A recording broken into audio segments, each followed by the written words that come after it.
ಲಕ್ನೋದ civil ಆಸ್ಪತ್ರೆಯಲ್ಲಿ ಆತಂಕ. ತುರ್ತು ಚಿಕಿತ್ಸಾ ವಾರ್ಡ್ನಲ್ಲಿ ಕುಸಿದು ಬಿದ್ದ ಫೈಬರ್ ಸೀಲಿಂಗ್. ದೊಡ್ಡ ದುರಂತ ತಪ್ಪಿದ್ದಕ್ಕೆ ನಿಟ್ಟುಸಿರು.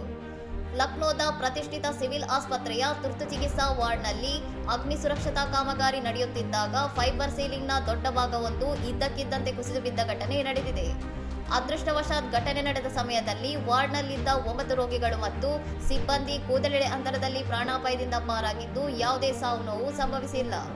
ಘಟನೆಯ ಬಳಿಕ ಎಚ್ಚೆತ್ತುಕೊಂಡ ಆಸ್ಪತ್ರೆ ಆಡಳಿತ ಮಂಡಳಿ ತಕ್ಷಣವೇ ಎಲ್ಲಾ ರೋಗಿಗಳನ್ನು ಸುರಕ್ಷಿತ ವಾರ್ಡ್ಗಳಿಗೆ ಸ್ಥಳಾಂತರಿಸಿದ್ದು ತುರ್ತು ಚಿಕಿತ್ಸಾ ವಿಭಾಗವನ್ನು ತಾತ್ಕಾಲಿಕವಾಗಿ ಬಂದ್ ಮಾಡಿದೆ. ಈ ಅವಘಡದಿಂದ ಕೆಲವು ದುಬಾರಿ ವೈದ್ಯಕೀಯ ಉಪಕರಣಗಳು ಮತ್ತು ಪೀಠೋಪಕರಣಗಳಿಗೆ ಹಾನಿಯಾಗಿದ್ದು ಆಸ್ಪತ್ರೆಯ ನಿರ್ವಹಣೆಯ ಬಗ್ಗೆ ರೋಗಿಗಳ ಕುಟುಂಬಸ್ಥರು ತೀವ್ರ ಅಸಮಾಧಾನ ವ್ಯಕ್ತಪಡಿಸಿದ್ದಾರೆ.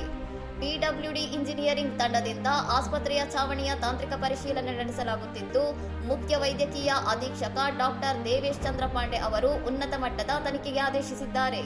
ಆರೋಗ್ಯ ಇಲಾಖೆಯ ಅಧಿಕಾರಿಗಳು ಸ್ಥಳಕ್ಕೆ ಭೇಟಿ ನೀಡಿ ಪರಿಶೀಲನೆ ನಡೆಸಿದ್ದು ಸುರಕ್ಷತಾ ಕ್ರಮಗಳನ್ನು ಖಚಿತಪಡಿಸಿಕೊಂಡ ನಂತರವೇ ತುರ್ತು ವಾರ್ಡ್ ಅನ್ನು ಮತ್ತೆ ಕಾರ್ಯಾರಂಭ ಮಾಡಲು ಸೂಚನೆ ನೀಡಿದ್ದಾರೆ.